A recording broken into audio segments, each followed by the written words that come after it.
welcome to Tonight with R2. I'm your host, Art of the Icky, and welcome everybody being here this evening to hang out. I'm excited about our guest. This is the second time she's been on this channel, and it's been well overdue. And I can't wait to hang out and spend the evening with her. So, without further ado, let me bring out Writing Raven. Hello. Hey, how you doing? I am well. How are you? I'm good. I'm so excited to have you here. Thank you for having me. You're welcome. You're welcome. It's been a long time. I think last time I had you on here was when Maria was co-hosting with me, and I think we did Adam's Family, right? Yes, and I think my husband had been joining us. Yes. As well. Yes, he was here as well too. Fortunately for you, I have chosen some fittingly haunting things. Yeah. I'm looking forward to going over your picks for tonight. I some of them with everybody, there's always ones where I'm like, oh, that seems very fitting, but everybody always has a surprise in there for me, which I always get a big kick out of. But before we get into more, let's get into who you are. Who are you? Where are you from? What do you do? I am the Writing Raven. I am from the Eye of Terror, or the Abyss, or as people like to prefer, Planet Earth. And I write, I do YouTube with my husband, and I am all around creepy. In a good way. See, with how long I've known you, and it's been a few years now, like I hate to say it, I wouldn't describe you as being creepy because I think you're one of the sweetest, nicest people out there that I've ever met. So, oh, thank you. You are a delight, and so is your husband. Your husband's such a kind man. But that's I don't think you'll take this the wrong way, but it's like people who are really good at playing villains always seem to be the really nice people in the industry in Hollywood. And I feel like that's kind of, like online, a lot of people who are in their like dark stuff are usually just really nice people. They just, they like darker things in terms of entertainment stuff like that. So, well, I've been that way forever. So, shocker. What's I was gonna say, like what in terms of like writing things or reading, like books you like to read, like what is your favorite in terms of horror? Horror, yeah. What else am I going to answer first? It's not going to be Winnie the Pooh. I realize that. So. Yeah. Maybe when I was like 2, but no. I write horror, I write fantasy, I write science fiction, I have some poetry, even though I haven't actually written a poem in over 5 years, but I do have a lot of those on the back burner. Currently, I am working on a compilation of Gothic fairy tales that I am hoping to actually publish in print, and I'm going to be using NaNoWriMo next month to actually motivate myself to finish. What's NaNoWriMo? I'm not familiar. November, National Novel Writing Month. Oh, okay. Well, the challenge to write 50,000 words in 1 month. I am never able to actually write a full book in 1 month. So instead, I just use it as motivation to finish what I'm currently working on. Sometimes it works. Sometimes it doesn't. That's impressive. I mean, I think of that and I'm like, I couldn't do that. Then again, I think of all the tweets I probably post on X might accumulate close to that. Maybe. I don't want to count. I was just gonna say though, there is a little bit of me where I wonder at times. I'm like, are you like Dr. Evil, where somebody will be like, do you want to do this or that? Can it be evil? You want to come see our new dog? Is it an evil dog? If it's a Doberman, then yeah. Yeah, they are pretty evil. That and Jack Russell Terriers, I feel like. Yeah. They're pretty sinister and dogs. Black cats are good luck. Not bad. Yeah. Somebody posted something about the black cats, and I'm like, is that really a thing? Because I'm like, that's got to be like the razor blades and the candy type thing, And yeah, no, they're actually in folklore, they represent good luck. Okay. It was probably, when Christianity was trying to get rid of paganism, they decided to turn it into bad luck. Kind of like how they made the number 13 an unlucky number when in Judaism it's actually a very sacred number. Gotcha.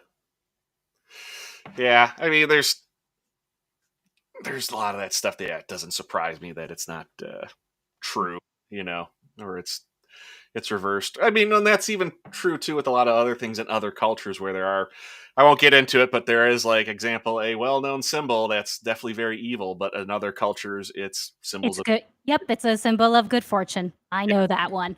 Even Native American culture too, it was a common. Mm-hmm. So Yep. yeah, yeah, not everything is what it seems, right? I always crack up at the videos of the black cats where it's pitch black and they open up their eyes. You just see two yellow eyes staring at you. Um, but no, very good. We've got quite a few people have joined us tonight. That's exciting. And we'll say hi to a few of them. Rogue Attractions here. Howdy.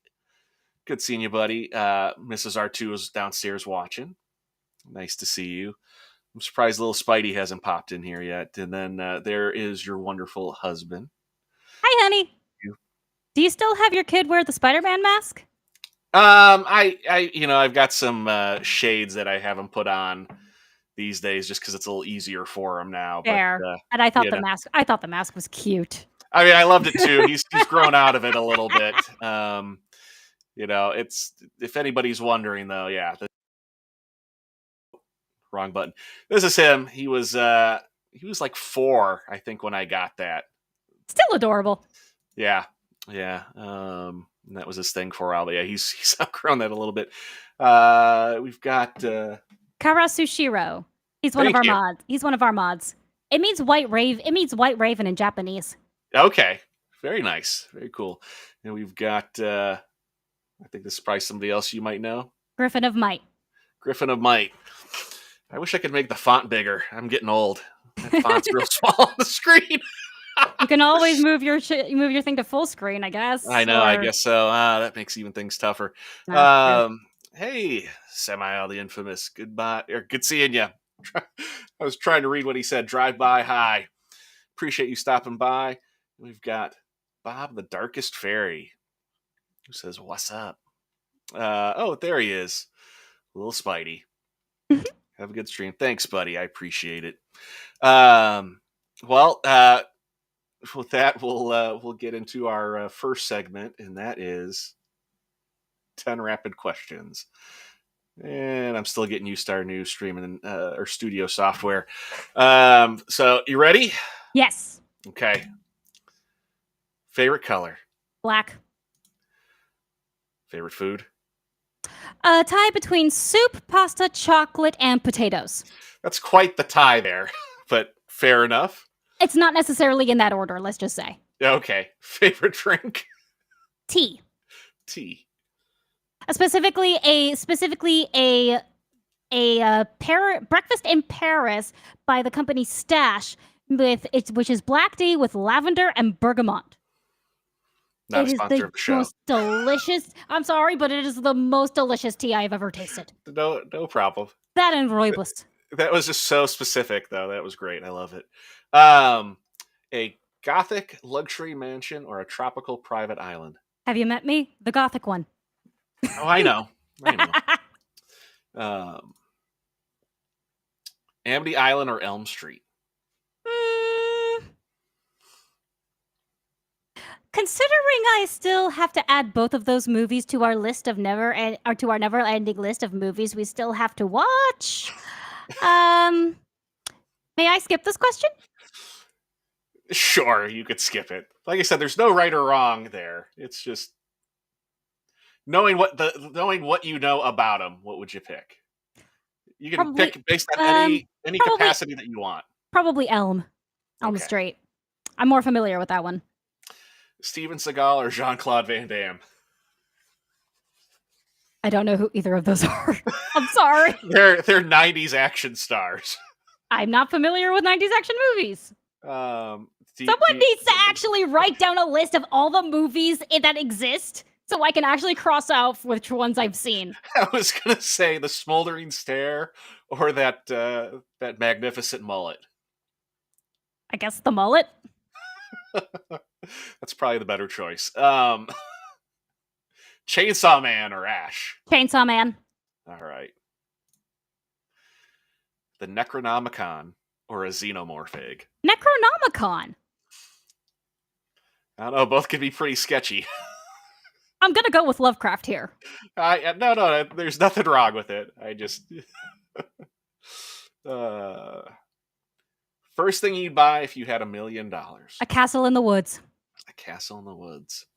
All right, and now this next one, if you're familiar with it, and I always have to explain to everybody, but if you ever heard the questionnaire where it's marry, smash, delete. Ah, yes, I've heard of those. So this is based off that, but this is based off of of people's careers. So we've got keep, change, delete. So keep their career the way that it is, change their career for the better, delete their career altogether. And we've got 3 well-known Kevins here: Kevin Costner, Kevin Bacon, and Kevin Smith. Keep Kevin Bacon, delete Kevin Smith, and I suppose change Kevin Costner because I have no idea who he is. I feel so old. You haven't seen like Robin Hood, Prince of Thieves, Waterworld? No. No. I'm only turning 30 in a couple of months. Oh my goodness. You are a baby. Yeah. Wow. I like to brag that I'm still in my 20s, even if that's only lasting another 2 months or so. Wow. Well, fair enough. I think that's what I would have picked. Maybe 10, 15 years ago, I probably would have switched Kevin Costner and Kevin Smith. But yeah, I agree on the delete there. I think everybody was having a kick out of your choices. Tom wanted to know what type of soup. Well, that depends. Definitely not fruit soup. Fruit soup is an abomination to soup, just like how cheesecake is an abomination to cake. Cheesecake is a freaking pie! It's not a cake! Stop calling it cake! It's pie! I just imagine your husband's in the other room. Just can hear you through the walls. Yes, that actually is something that happens on stream, like how I have a bleep button on my my microphone adapter that I like to play with. Yeah. And he just turned it into a clip for our stream intros, in which he says, it's funny because I could actually hear her from the other room, and she was actually just saying blah blah blah blah blah blah blah underneath the button. That's great. And no rogue attraction. Cheesecake is gross. Why is it always the only dessert people get on Shavuos? The one holiday when you get to have dairy the whole time, and no one goes for ice cream. Everyone goes with cheesecake. I don't know. Cheesecake's pretty decadent, so. No. I'm saying that's why that people do. It's, you're allowed to have your opinion. There's nothing wrong. You've got to make a good point. Ice cream, hey, is a good dessert. Yep. I would say milkshakes over ice cream, though. I don't know why, but I think a milkshake's better than just regular ice cream. Well, considering a milkshake has more added to it than just the ice cream, yeah, that is why it tastes better. Yep. All right. Kirasu. You know what? I'm going to Karasu. Karasu Shiro says, as a Belgian, he's offended you didn't know Jean-Claude Van Damme. Yeah. Okay. Yes. I may be young, but whatever Raven says about this, and if it offends anyone, my husband had nothing to do with it. Yeah. Well, fortunately for everyone here, I'd no longer have my chainsaw. Well, I was going to say, I'm not offended, so no worries there. Yeah. Our last stream, Master gave me a chainsaw for the thumbnail, and it made me happy. I was going to say really quick, that's right. You're a big fan of knives too, aren't you? Yes. And so much so that my husband will not let me have any more than the ones in my kitchen. And that's for everyone else's safety. Is it like in China where it's chained to like the countertop? No. Yeah, but he does it. But he doesn't. But because I had a kitchen accident a few years ago in which I dropped the knife accidentally and cut my hand. So now I'm not allowed to use the knives without proper gauntlets. I I thought you were gonna say you dropped a knife and now he doesn't have a toe. No, I mean, I'm lucky to still have my finger, so there's that. The kitchen floor did end up becoming a crime scene, though. And Wow. because we were in a rush to get me to the urgent care, we left the window open, and anyone could have looked in to see the puddle of blood on the floor with the knife in the middle of it. Good times. Yeah, that does I sound am sorry to suddenly turn your stream so morbid, but given that it's Halloween week, that's probably for the best. um well, I was gonna say, it just seems all fitting. So uh no worries at all I there. mean, But I figured the whole reason you invited me on for tonight is because it's Halloween week. that did in part cross my mind. That's why I actually Yes. had horror Amarada on last week as well. I figured it was a good time to have both of you on. Um but also too, like I said, I hadn't had you on in a long time, so I also just wanted to have you on as a guest because I thought you'd be a great guest. Thank you. And you're You're welcome. welcome. And yeah, thank you. You're welcome too. Uh, well, let's get into the main topic of this evening, and that is what your favorite movies and TV shows. In fact, your top three movies and top three TV shows. So, without further ado, and these were all in the order that you gave them. You specified that. Sweet. So, first up, Tim Burton's A Nightmare Before Christmas. My absolute all-time favorite movie. So much so that for the 30th anniversary, every year the Hollywood Bowl does a live orchestra performance of the whole movie of The Nightmare Before Christmas. And for the actual movie part, they'll mostly just have the orchestra on the stage while the movie is projected onto a screen with other holographic effects. But when it comes to the actual songs, they actually have the actors come onto the stage and sing them live. Oh, that's very cool. My mother-in-law had never seen The Nightmare Before Christmas and wanted to partake in something that she knew I loved. So she got us tickets, and also she got me and my husband tickets, and she came with my father-in-law to the 30th anniversary showing of The Nightmare Before Christmas at the Hollywood Bowl, and it was phenomenal.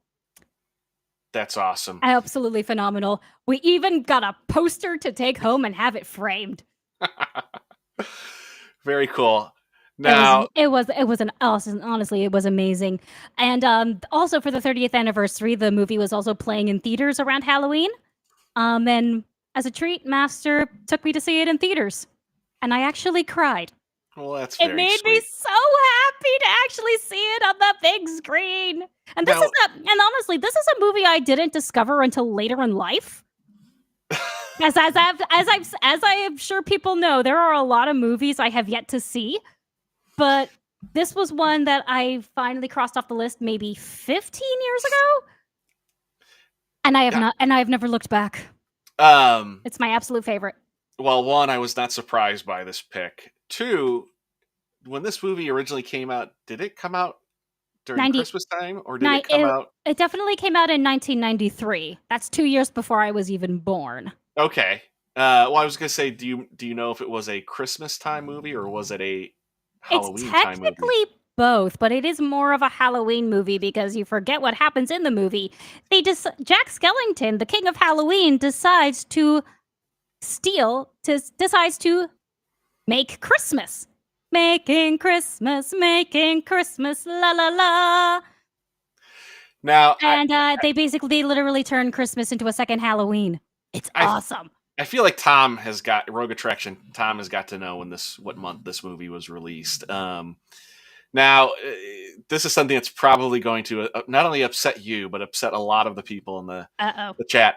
I have never seen this movie before. oh. You traitor. It's not a traitor. When this is over, you are going to watch this movie.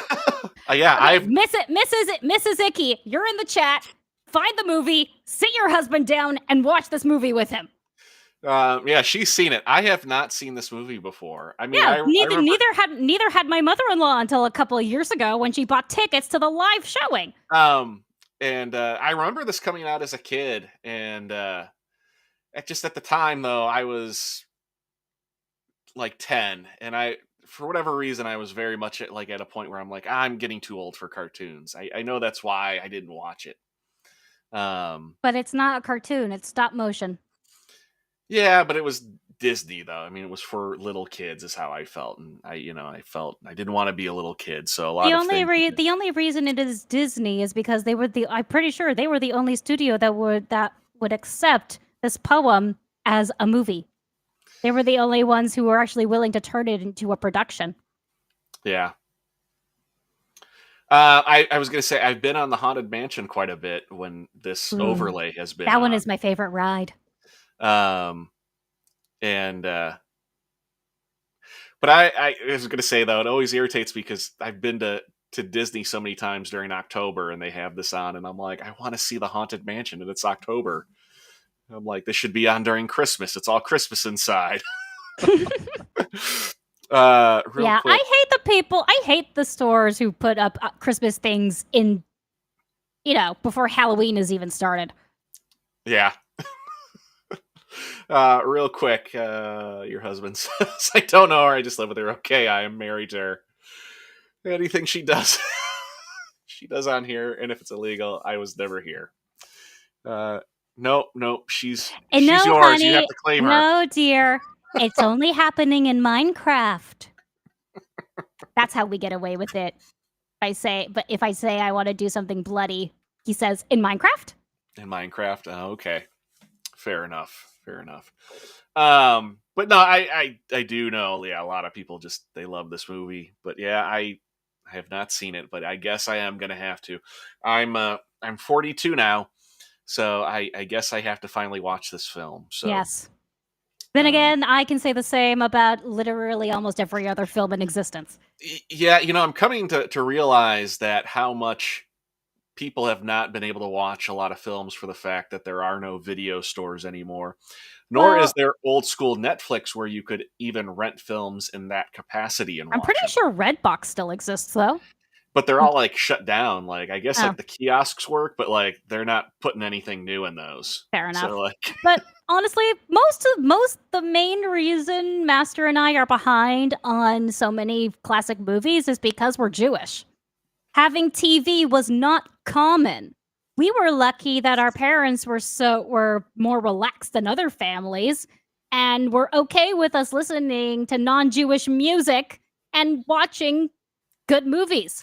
Like how I got introduced to Star Wars in the winter when our fireplace still worked, roasting marshmallows in front of the fire watching classic Star Wars. That's a good memory. that does sound like a lot of fun. Mhm. Very cool. Well, So, my grandfather, rest his soul, also used to work in the entertainment industry. So my dad was exposed to it very early on. My dad's actually the whole reason I like comic books is because my dad is a comic book collector, like original comic book collector. yeah. Yeah, I was say now having a son, I wish I had kept all my old comic books, but Oh, my dad's are all still in a box, still in their plastic sleeves, and he doesn't let anyone touch him. My uncle, my dad's older brother, all of his comic books are still in their plastic sleeves at my grandma's house on the bedroom shelves, and we're not allowed to touch them. that's so funny. Don't even look at them. Don't even breathe on them. Well, yeah, this was definitely something I was expecting you to give me. I think if you had not given me this pick, I would have been pretty shocked. It would have been like, who are you and what have you done with writing Raven? Yeah, I'm like, really, really. Yeah. Um, and the next pick coming up is one that I was actually expecting as well from you, and that is the Corpse Bride. This one made me cry. Another Like, one I have not seen before either. oh my god, what's wrong with you? Have you not watched any Tim Burton besides Uh, Batman? I've seen Edward Scissorhands. I've seen Sleepy Hollow. I've seen Planet of the Apes. Trying to think of what else of his I've seen. I've seen Pee Wee's Big Adventure. At least tell me you have not seen Wednesday. I have watched a couple of episodes of Wednesday. I think I watched the first Don't bother watching two, the rest. two or three. Do not bother watching the rest. Okay, Well, I was gonna say, It is Mrs. bad. Mrs. R2 and little Spidey like watching that, and Oh, my condolences to your brains. Season 1 was okay. Season 2 was all over the place. gotcha. It was not good. It was not good. And of course, it destroyed the Addams family, but that's an entirely different topic that we could get into another time. For now, Corpse Bride.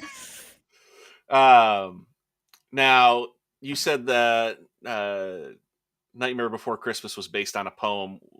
Is this based off of anything like that? Not that I'm aware, but it is a classic Tim Burton movie in that it involves his classic art style, his themes, all the death.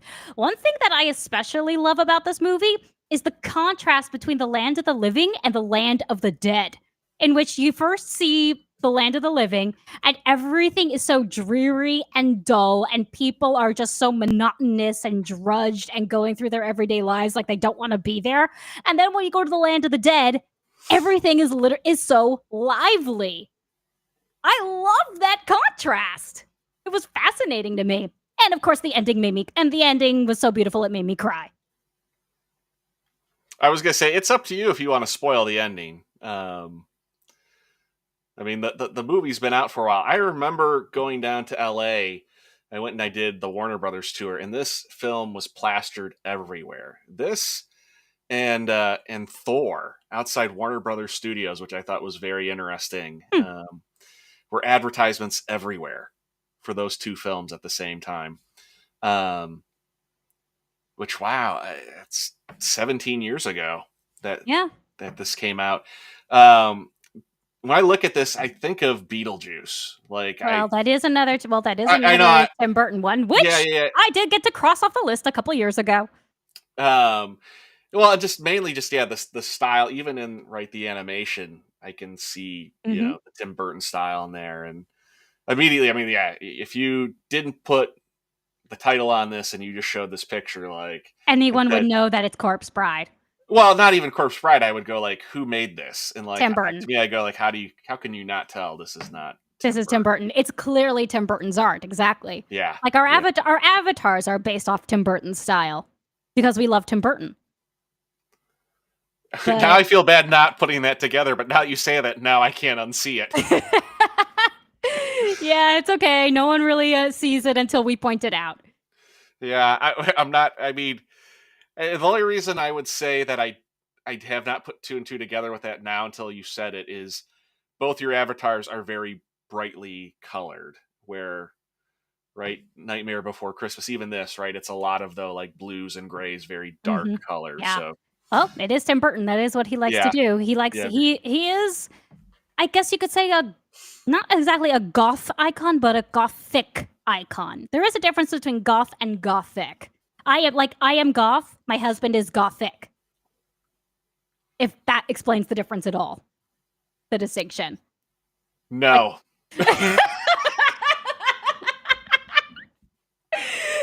Basically, I fully embrace the subculture of goth.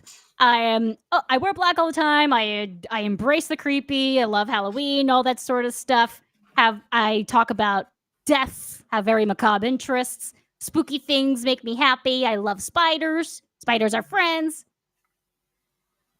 And but the hardest part for me though is because I'm Jewish. I go out of my way to not wear any crosses or occult symbols that you normally find on Gothic clothing and brands. You have no idea how hard that is, especially when all my favorite brands have so many symbols on them. I was just gonna say that just gave me an idea for you. I mean, that you should. There's a whole marketing angle there for you. You could do. I know. Gothic Jewish clothing. I mean, that exists. That does exist. All you have to do is go into any Jewish shop, and there'll be plenty of black stuff. Because for some reason, the uber Jewish people love wearing black. I don't know why.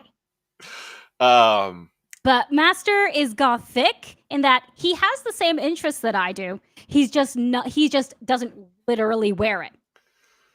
Okay. I used to think he researched supernatural stuff just to hold a conversation with me, and only found out later that he had already known it.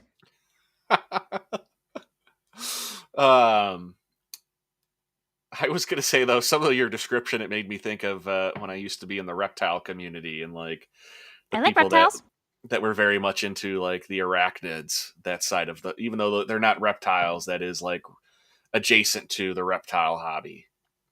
Fair. Scorpions and tarantulas, yeah, and centipedes. Scorpions are also cute. I have a bracelet that's actually designed to look like one. JT made me eat a scorpion in a lollipop. And an amber one? Not an amber one.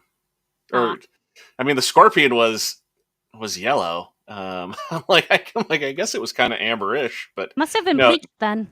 not an amber. It was like, yeah, like a yellow scorpion, but it was in a clear Ooh. sucker. Yeah, Well, yeah. well, you can. I can't. Tastes like peanut butter. Um, Fascinating. I will make a note of that. yeah, there you go. Oh, Mrs. R2 said she likes season one better. So So, did we.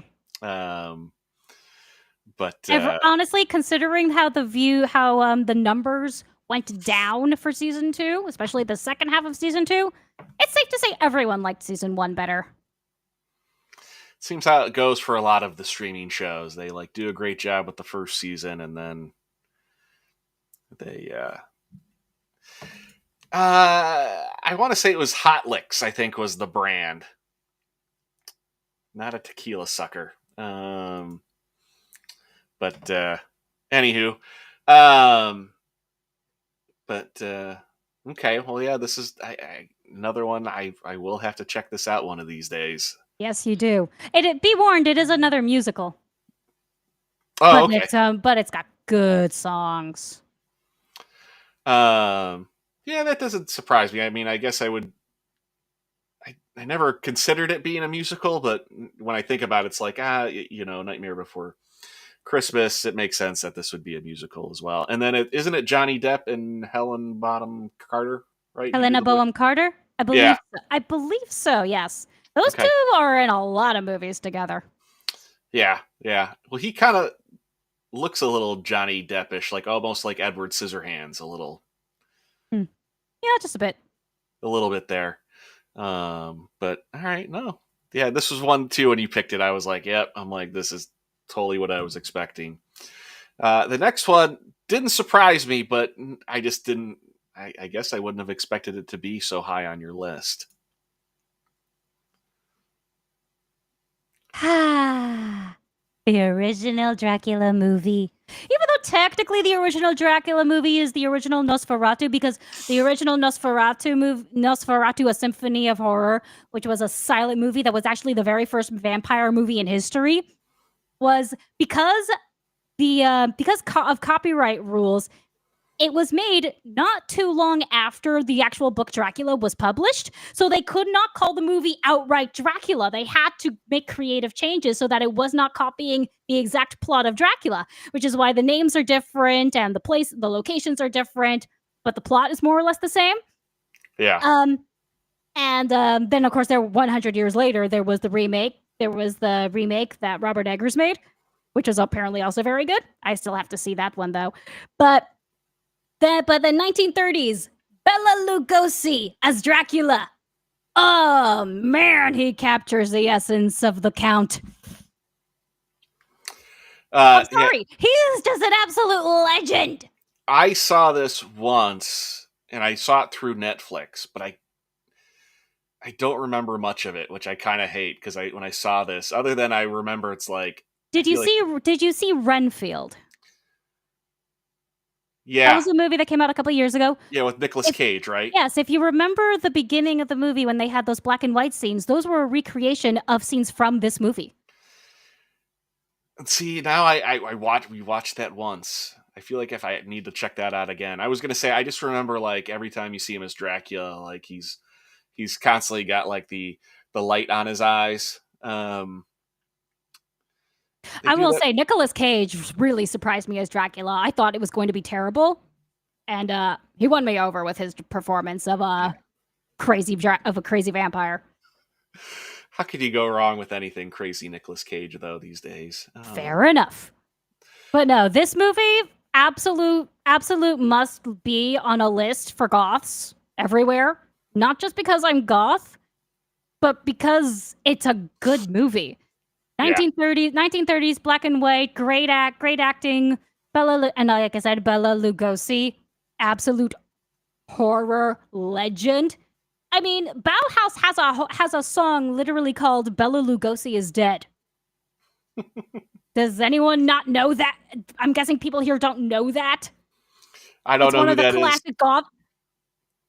classic goth band, classic goth song. I'm sorry to tell you, I have not listened to much. Well, considering I am not part of the music faction of the goth subculture, you're okay. Okay. Well, Universal, right, did this, and I mean, Yes. Universal. I mean, is just Universal did most of the yeah, the monster monster movies, yes. films in this era too, especially. So, I mean, if you're a fan of monster films, you can't go wrong. And I remember, going through Netflix and getting all these, watching this Frankenstein, Invisible Man, The Wolf Man, Creature from the Black Lagoon, and Hmm? I think I forgot Frankenstein too was the other one. You already said Oh, did I? Frankenstein. Yeah. I got the Mummy right. I, I think the Mummy was Oh, the one okay, you the Mummy. meant. All right, sorry. Yeah. I remember. I mean, going through all of them, essentially everything that was in Monster Squad. Just went and watched the Universal version of it. What do you think about the Francis Ford Coppola? Speaking of Nicolas Cage, his uncle's version of Dracula. Which one was That's the that one with again? Gary Oldman. Uh, Okay. Great acting, but too many creative liberties. Dracula never came across the ocean specifically for Mina Harker. That was never in the book. I haven't read the book, I so have that I'm not familiar 3 with. Okay. times. Um, Cover to cover, unedited and uncut. Well, not unedited, but the uncut version. this, I've read the unabridged. for a fairly modern film, the special effects in that are pretty impressive because so much of it was practical. Mhm. If you're a fan of special effects at all, that's a great movie to watch because Especially practical effects. yeah. But nah, the 1996 Dracula movie, I'm not happy with. Gosh. It's got great acting, great costumes, but no, because of that one creative liberty, because it's a romance movie, I cannot watch it. Yeah. I can't watch it just because they turned it into a romance. Mina Harker was never the reincarnation of his dead love. Why? Who decided that? That and I was going to say, what about Keanu Reeves' accent in that movie? I don't think I noticed that. No, But and also, who decided that wreaths of garlic were made of the vegetable when in the book it clearly states that it's the flower? again, you got me. I didn't read the book, but fair enough. Because whoever decided that either was an idiot or a vampire who wanted to mislead humans. Fair enough. Because you wear a necklace of garlic bulbs around your neck, you just look like an idiot. Well, probably I have to imagine that had to have been something more visual, just in the sense of people knowing what it is. I think if you had said You could literally just say, like they do in the book, it's literally, Mina's friend is smelling the flower wreath and says, "Professor, this is just garlic." I'm just gonna say because people are stupid. Oh, That's yeah, what I mean, like true. the visual portion of it, and just the fact that. But you could literally just have a line of dialogue saying, "This is garlic." Fair enough. Fair enough. That is always something that I am people of whenever the subject of vampires comes up. Every time. I'll be honest though, I didn't realize that it was the flower and not. I mean, It because you says always so see, in the book. but I'm just saying, in so much media, you always see it's the you see the bulbs of garlic. Yeah, and I just sigh and laugh. Well, if there are any real vampires, you'll know how to ward them off. I mean, I will, and now hopefully everyone else will too. everybody's watching the stream. We'll learn some survival tips if For the vampire apocalypse. for the vampire apocalypse. It is though sad too, though, that kind of what happened to Bela Lugosi later in life, for how good of a film and how iconic this was. That he didn't long term was not able to profit off of it, I guess you could say, right? Yeah. He was in like sequel films, I believe, and appeared in even other films not as Dracula, but with other fellow horror actors like Boris Karloff, who played Yeah, Frankenstein. yeah. And then, well, I was going to say another, right? Because it is a Tim Burton film, right? Ed Wood. Hmm. Have you not seen Ed Wood? I don't believe so. Doesn't sound familiar. Okay, so Ed Wood, it's he directed Plan 9 from Outer Space. It's like considered like one of like the worst films of all time. Gotcha. And he hired Bela Lugosi to appear in it, to essentially play like not Dracula. Ah. And Martin Landau plays Bela Lugosi. That's one you got to put that on there if you if you like Dracula, just to see that portion of it. And it's more of a quirky Tim Burton film. But yeah, I'm almost 99% sure that Ed Wood was directed by Tim Burton. Interesting. Yeah. Just another movie to add to our never-ending list. Yep. There you go. And what about? God, I didn't see it, but I remember a lot of people talking about it. And a lot of it too. It's just when having a little kid, I'm very limited on what I get to watch that's new nowadays. Mm-hmm. And it was they had made a movie right about what happened from when Dracula left Transylvania and sailed to The Last Voyage of the Demeter. Yes.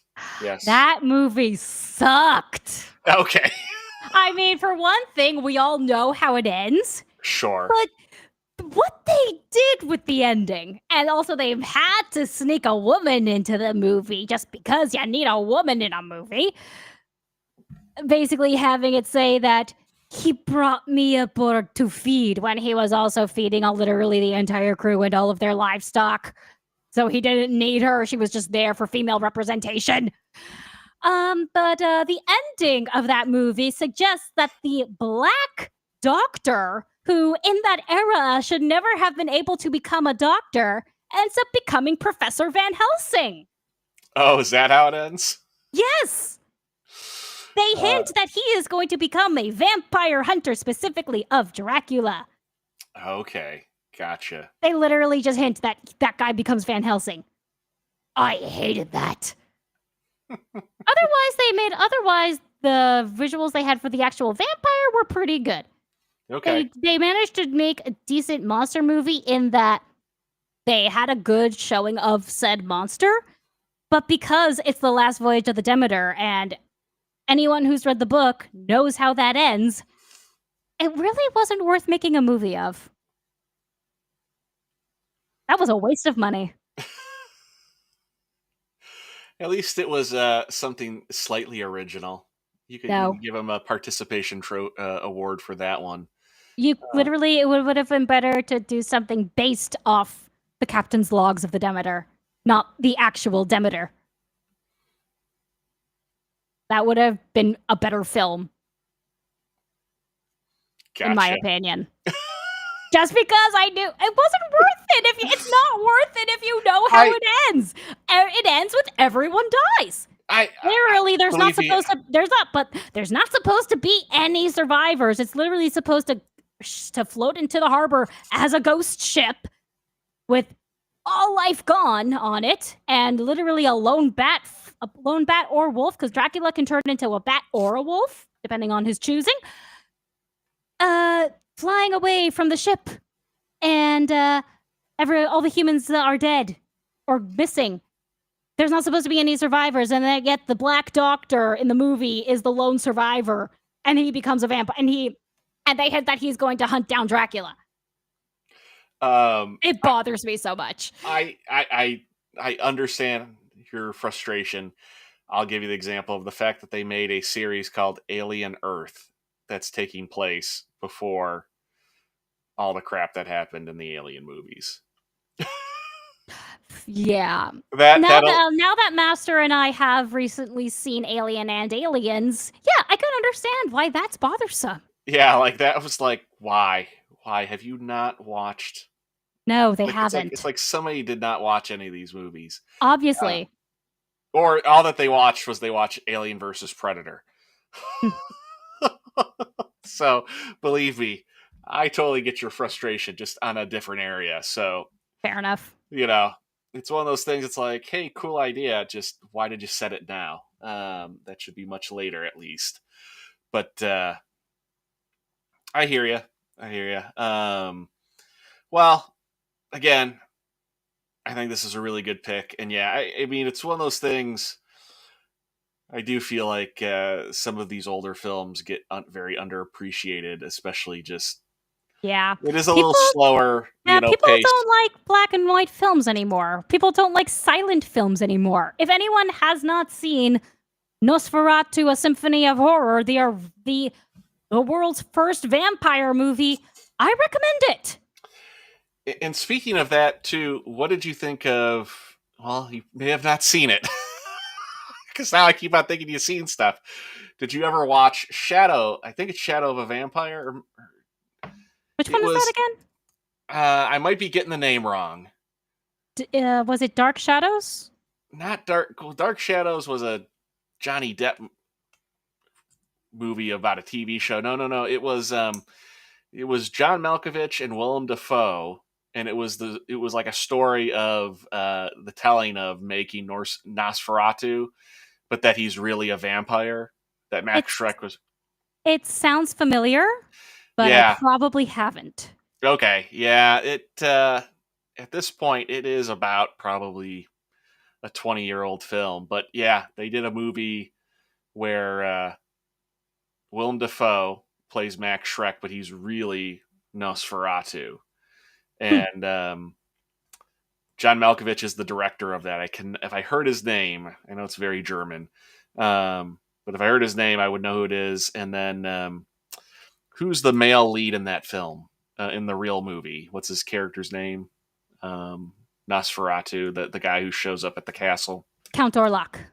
No, no, not Count Orlok. The guy who's there to meet Count Orlok.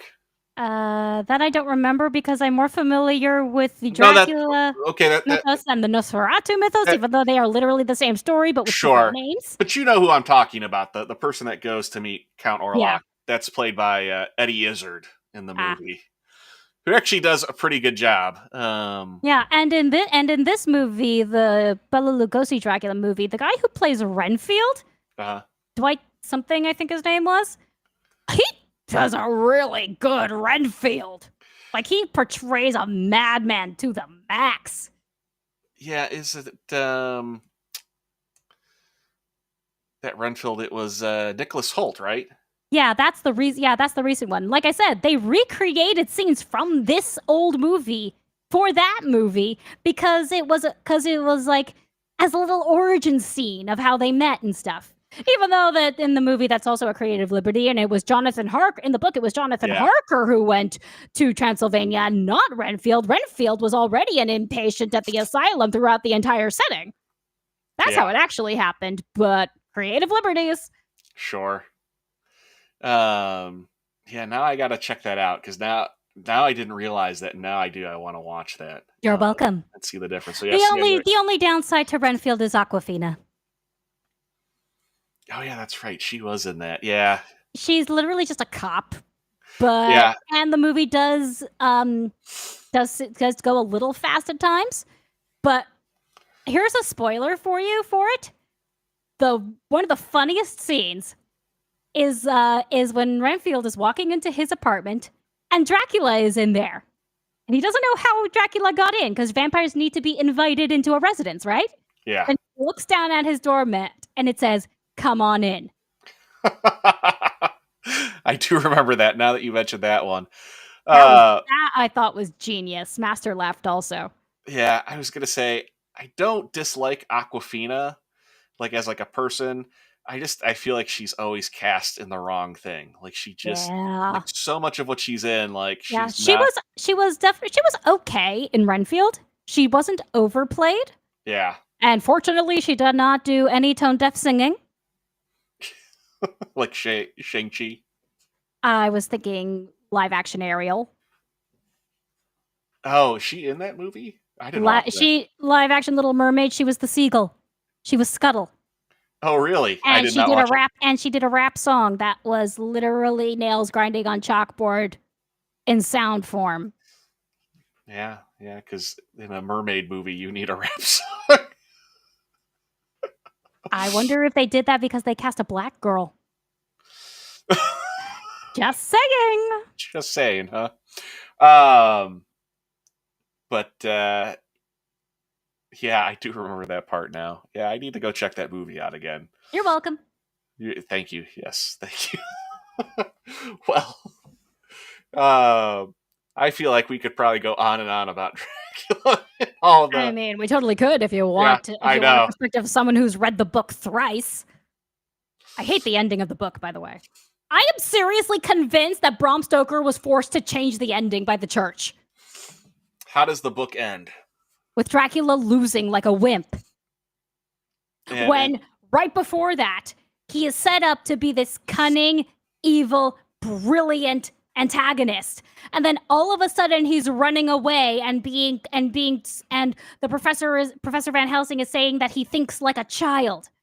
And then he makes to flee. We are winning. It's like, but he literally just had the climax of his villain streak, feeding Mina Harker his own blood and turning her into one of his own. Why is he suddenly running away? Why is he suddenly acting like a child after he's been shown to be an absolute genius? Why is he running away in fear just because you've been hunting down his boxes of earth that he sleeps in? Why? Just why? It made no sense to me. It bothers me so much. And he does manage to get away, but then they track him down to a forest. They chase after him, and the bright as the sun's about to rise, they stick a stake through his heart, and he dies. hmm. Or is it right about this? The sun was about to set because his eyes were open when they opened the coffin, and he was smiling at them very menacingly, like he knew he was about to win. And then, boom! Stake through the heart. They stick through the heart, and the good guys win. I am telling you, at that shift from genius, menacing monster to, oh my gosh, I'm so scared. Does that sound like a natural flow of writing to you? No. Exactly. That is why I am convinced Bram Stoker was forced to change the ending. I believe that it is one of the earliest examples of censorship in media and literature. So you think initially he was gonna win? I believe so, yes. How would you have had it end?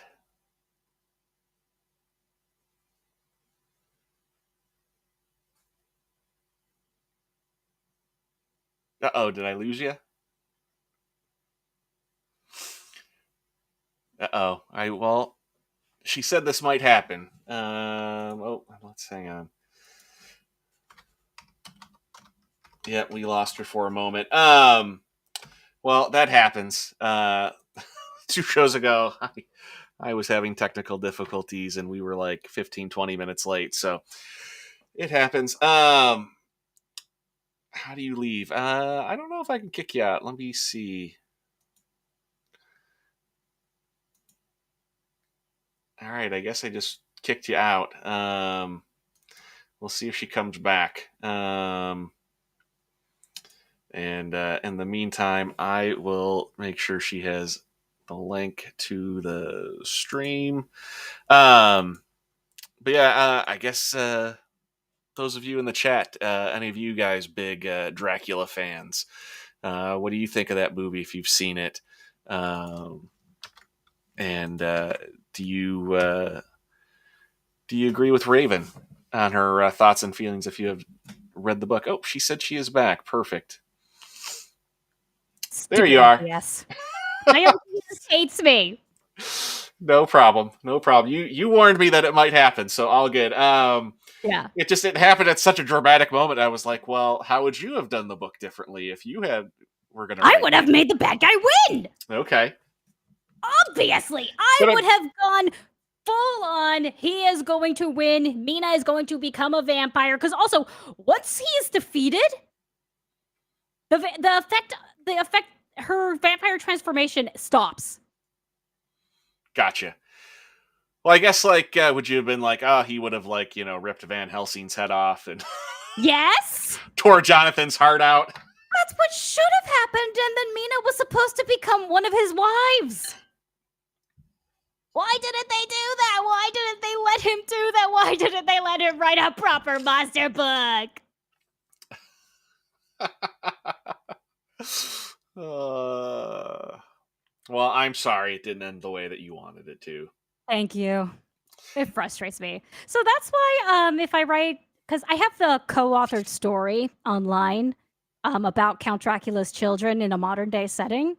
Okay. So basically, one of my thoughts of what I want to do with that is like explain the ending of the book and how it was a lie. When I finally get to that. Anyway. Um You can ask Maria, Geeky Crochet. She absolutely loves that story and has been waiting for the continuation for years. okay. But I do know that one thing I want to do with it is give a better explanation of how he's still alive, even though in the book it says he died. Gotcha. And what I want to say is, because they thought it was me in that coffin. Oh, okay. It was a switcheroo. That's what I want to do. That's how I would have done it anyway. It's not a bad way to do it. I was going to bring this up. Have you ever seen? But I know it's going to be a no. That I want to say Christopher Lee and I can't think of his name. The Grand Moff Tarkin from Peter Star Cushing. Wars. Cushing, yeah, did a bunch of Dracula films for it was the production company was Hammer. I'm aware. I wrote an article a few months ago for that Park Place about how Hammer Horror was announced its first monster movie in 60 years. Oh wow, what are they doing? Wendigo, Ithaqua, Oh, okay. a Wendigo movie. At least I assume it's a Wendigo movie because Ithaqua is the name of a Wendigo-like creature in Lovecraftian mythos. That could definitely be creepy and scary for sure. I bet. Yeah. Mr. H Reviews did a review of my article and he said he was very excited for this. That's cool. You did an article for them. I wasn't aware of that. Huh. Yeah. I'll check that out. Yeah, I don't work it was a short-term thing that I did with them. I don't work for them anymore, unfortunately. Okay. But still, that you got to do it. I mean, even if you just did one article, I mean, like just for the fun of it. I did several articles. I was with them for almost a year. Wow. Very cool. Yeah. That's still you can very find neat. You can find my articles on their website under the name Raven Redgrave. Okay. Master came up with the name Redgrave after Mask of the Red Death. I don't know what that's from, but okay. The Mask of the Red Death by Edgar Allan Poe. Literally my favorite Edgar Allan Poe story of all of his stories. I'm very sorry. I am not familiar with Mr. Allan Poe. We can't be friends anymore. I'm sorry. Stream's over. No, you're good. You're good. But I recommend. But it's one of those that I write. It's one of those stories that I absolutely recommend. Gotcha. Yeah, I mean, the only Edgar Allan Poe poem story I can think of is The Raven. Well, yeah, that's his most famous work. That's the one that made him famous. Yeah, I'm just saying that, like, that's the only thing I can think of. Once upon a midnight dreary, while I pondered weak and weary over many a quaint and curious volume of forgotten lore, while I nodded, nearly napping, suddenly there came a tapping, as of someone gently rapping at my chamber door. "'Tis some visitor," I muttered, tapping at my chamber door. Only this and nothing more. Nevermore? Now that's later. Oh, okay. I just knew that was in the poem somewhere. And then this is another one too, where it was kind of I thought it was uh, it was a lame movie. But have you ever seen Dracula 2000? With I have not. I thought you were going to say Dracula Untold, which I actually enjoyed. no, it was Dracula 2000. It was Gerald Butler played Dracula. I have not seen that one, no. Have you heard about this? So in the movie, it's a retelling, and in it, so Dracula is actually Judas Iscariot from who betrayed Jesus. And the 30 pieces of silver is why he's doesn't like silver, and then it's why Dracula does not like the crucifix and the cross. And it was a couple other, like, I forget where the garlic came from. That's probably where the garlic bulb came from instead of the flower. But yeah, it was like it came out like in, even though it was called Dracula 2000, I think it came out like in 1998. But Hmm. Actually, yeah, I can give you an explanation for why vampires don't like silver. Technically, it's an explanation for why vampires have no reflection. Would you like to hear it? sure. Because mirrors in the Victorian era were made of silver. And Oh, because okay. silver is considered a purifying / holy metal, vampires would not appear in those looking glasses. That makes sense. It is antibacterial. That's why they made like for a long time, like that was like the original like baby rattle, is because a baby could put it in its mouth and not get sick because it was antibacterial. Even with the silver oxide. I want to say like the Tiffany ones, yeah, like the Hmm. silver. I think it's sterling silver though. I could be wrong, but yeah, I want to say. Even that still requires polishing when it oxidizes. I should know. I am very meticulous when polishing silver. Maybe I'm wrong. I swear I want to say I've heard that silver has Well, antibacterial properties, and that's why it it does was. have electrical properties, in which is meaning it is a very good conductor. Hmm. Yeah. But yeah, that is where the legend of vampires having no reflection comes from. You are welcome, internet. I am Very good. teaching people the actual lore of vampires. You should be grateful. No, I just crack up when you get worked up and excited because Most people do, yeah. I know it's. I'm not You laughing can't. at you. I just think I it's know funny. you really can only hear it in my voice. You can't actually see my motions or my I face. That's the other thing So, too. I'm like, I can only imagine how you're reacting to it. So yeah, well, once we get VTuber avatars, which we are working on, okay, hopefully that will get better, and you'll actually get to see my proper reactions if you ever have me on again. I will definitely have to when you guys get that up and running because I can't wait to see. That was something that Horror Amarata was telling me about, and I was like, really? They've got stuff like that? So that's very cool to hear about. Mhm. But well, are you ready to get into the TV show portion? Sure. All right, and Vikings. Yeah. Or at least everything up until right after Bjorn dies. Now I don't Because know who that character is, and I tried to get a thumbnail. Bjorn Ironside is the one in the center with the blonde hair. Okay, okay. Um, I tried to get a thumbnail that had as many characters, and it was just tough to yeah. find one that was Those are the sons of Ragnar. okay. Main characters in the last few seasons. Um, but historically, Bjorn Ironside, son of Ragnar Lothbrok, became the king of Norway, which in the show they didn't end up doing. They had someone else become the king, but they still gave Bjorn a legend um, he in which they had a way for him to die in battle, even though he was already dying from a wound in the show. And basically, the enemy thought he was dead, and we saw him very much not dead, even though he was still in pain, riding a horse into battle. They were like, "Oh, he's been resurrected. Is God with him?" Things like that, because Vikings versus Christians, all that stuff. But Okay. one thing I love about the show is one, I love Vikings. Two, I love Viking music. Wardruna did a lot of the music for this show, and later on, they had Heilung. I don't think I've ever truly heard Viking music before. Oh, you're missing out.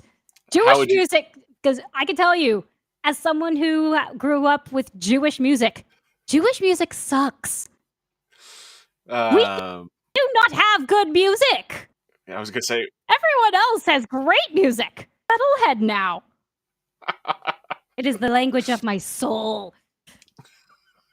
But no, I love Vikings. I love their culture. I love their mythology. I admire their fighting spirit, and and pretty much everything about them. And I think the show did a pretty good job of portraying that, even if it did have historical inaccuracies. Sure. But like the actors that they had were amazing, and they really captured everything pretty well, in my opinion. Is And this? well, it's on the History Channel. Yeah, no, I was gonna say, is this show still on, or did they end it? I'm pretty sure it's ended. It ended in Okay. season 6, I believe, and then Netflix made a sequel Okay. with a black woman, Okay. a race and gender swapped king. Totally makes logical sense. For Netflix, yeah, Yeah, for Netflix, was the person they were based off of a redhead? probably, considering it's Vikings and they had a lot of redheads and blondes. I feel like this show was on a lot longer because I remember when it first came on, it was history. I was like, is this like a faux documentary that they're doing? And then when I was like, oh, it's like a dramatic show, Yeah, it turned me further. a sort of dramatic retelling of history with a couple creative liberties here and there, like how Bjorn did not end up becoming the king. Oh, okay. I mean, all I know with the Viking history is Thor, Odin, Loki, that stuff. That's because of comic books. It is, yeah. Marvel Comics is the only reason I know anything about Norse mythology and Vikings. But this one surprised me. Like, this was not something I was expecting you to pick. I don't know why. I mean, looking at it, it does kind of have like a Game of Thrones kind of quality to it, but I actually don't watch Game of Thrones. But like medieval Gothic kind of. Yes, but consider this, R2. They have a lot of battle scenes, and they are very gory. Okay. And they also have like sacrificing scenes for their gods. And there is one instance where Ragnar, these characters' father, is punishing a criminal with a blood eagle. Do you know what that is? I've heard of that, but I don't actually know. I've heard people say that phrase, a blood eagle. You string up someone's arms so that they are kneeling and are restrained. Then you slice open their back, pull apart the skin, reach in, break the ribs one at a time on their back until they are sticking outwards. Then you pull the lungs out and lift them and lay them on top of their back, peeking over their shoulders. Even whether or not they are still alive or are already dead. That is the blood eagle. And they actually show it in the show with the full details. It was so beautiful. I don't know if this show's for me. It was only once. Oh man, that's brutal. I know. Wow. That's why I loved it. Yes, I am never going to change. Yeah. Wow.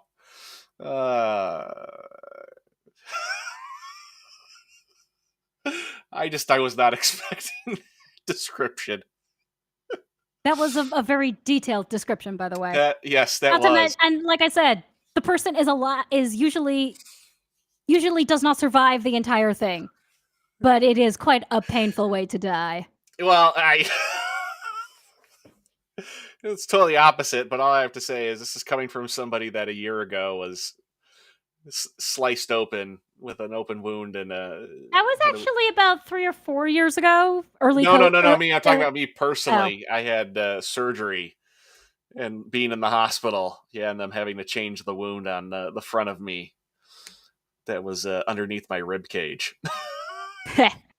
Couldn't Uh, see my ribs, but I had a facial surgery about 12 years ago now, in which they actually peeled part of my face off. I mean, I was unconscious for it, but I still love telling that detail. my wrists hurt. When I hear gory things, my wrists hurt. It's Oh, like, come on. It's Halloween. uh, You should be expecting people to talk about gore and blood and horror things. Why is this surprising you? uh, I guess this is just not what I expected. You're It's welcome. it's it's yeah, it's again, it's more of that where it is true. You're one of the sweetest, nicest people I know, and then to hear you describe this just it cracks me up. Well, at least I can make you laugh. Bot 404 D5J says if only local government was so involved. With executions and blood eagles? I'm thinking maybe that's what they're referring to. Do you mean the government doing the blood eagles or the government receiving the blood eagles? It's a very good question. I'm assuming they're implying the government doing that. Maybe if we did go back to things like that, there might be less crime in the. You want to know what would cause less crime and more sanity in the world? Bring back duels to the death.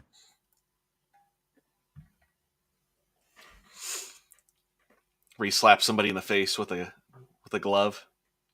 No, throwing the gauntlet was just a medieval way to issue a challenge. That's where slapping the glove comes from, because the gloves became the equivalent of a gauntlet. No, I mean just like actually duking it out one-on-one like adults. Instead of going back and forth online, blah, blah, blah, blah, blah, blah, blah. No, if duels were still a thing, there will be a lot less stupidity in the world. I miss Darwinism. Trust me, my mother-in-law agrees that so many of these safety measures are the reason we have so many stupid people. Yeah, I don't disagree with that one either. You crack me up, though. We need to go back to dueling. Well, cool. I don't know if I'll get around to this one. I don't know why. It is definitely not for children. Yeah. I was gonna say I'm definitely not that dark. Left eye ego. Hey, late to the party, but looking good. Thank you. And yeah, no problem being late. You were streaming earlier, so I get it. We'll get on to your next pick, Supernatural. Everything until the last few seasons. Before they confirmed the fan fictions of Destiel. So I know this is a very cult classic show. I have never seen it. I don't really know much about it other than, right, those two guys are brothers. Yes. And they travel around. And unfortunately, Tumblr created something called Wincest. I don't know if I want to know what that is. Their last name is Winchester, and they are brothers. Oh, lovely. Yeah. Gotta love that shipping. And you want to know what makes it even better? They go very meta at some point in the show, in which there's a prophet who sees all the events of their lives as it's happening, right? And sometimes even things that are going to happen, and turns it into a book called Supernatural.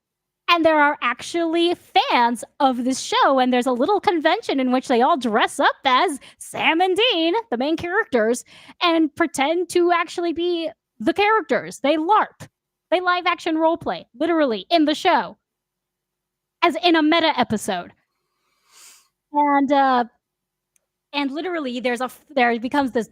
So you later on meet a character who's a fan of the books, and she is writing a Wincest fan fiction when you meet her. Do you want to know what they did for the 200th episode? I think you're going to tell me no matter what. Yes. The 200th episode they called For the Fans. And they basically had fans of the show. What they did was have fans of the quote-unquote book they decided to do Supernatural for their school play. And some of the student actors that they had playing Dean and Castiel were two girls who were a couple in real life in the show. That was the show's little hint at we acknowledge Destiel, Dean and Castiel, a gay ship. Gotcha. Yeah, I did that's not always like that very much, but it was a pretty decent 200th episode in which they it's just in that it's meta and they acknowledge a lot of the fans things, like how one character has been completely neglected after being sent to hell and they never brought him back after that, which they acknowledge in the school play. But they have this goddess of theater coming to accept an offering from the person who wrote the play. And that offering is going to be her life, basically. She wants to eat the playwright. Because that's what pagan gods in the show do. They eat people as their offerings. gotcha. But basically, this goddess of theater, I forget her name, says, when she's asked why supernatural, she says, supernatural has everything. Romance, drama, comedy, action. There's nothing missing from this. Also, basically, it's the entire 200th episode was an acknowledgement to the fans. That's why they called it For the Fans. And literally, the end of the play has the students singing what became the Supernatural theme song, "Carry On, Wayward Son." Okay. Carry on, my wayward son. You know that song? Oh yeah. Mm-hmm. Plays Kansas. that song plays every season finale. And so in the play finale, the students sang that song. Gotcha. That was it was a decent episode, save for the Destiel. But there did come a point where I stopped watching when I realized it was starting to get just bad because I didn't really see how how much further they could go. I'm pretty sure, as I didn't watch the last season, I think that's the only season I didn't see, maybe the last 2 seasons. Their last enemy ended up being God himself. How exactly do you end up defeating God? Well, They weren't even able to defeat the twin of God. Yes, they gave God a twin sister. Okay. Well, you got to go back a little bit because what's the basic premise though of this show? Because I'm not. Okay, like I said, I'm not really that familiar with it. Other than I know a lot of people are big fans of it. Yeah, they're hunters. They hunt monsters and witches and things. So anything supernatural. If something goes bump in the night, they are there they come to put it down. And basically, it all starts with Sam has left the hunting life. Sam's the younger brother. He's left the hunting life. He's in college. He has a girlfriend, and then his older brother Dean shows up and says, "This is a family matter." And Sam says, "Anything you want to tell me, you can also tell her." And Dean says, "Dad," he says, "Dad hasn't been home for a few days." And Sam says, "Okay, and then Dean says, "All right, let me rephrase. Dad's on a hunting trip, and he hasn't been home in a few days." Because their dad is also a hunter of the supernatural. And as it turns out, their father is one of the best.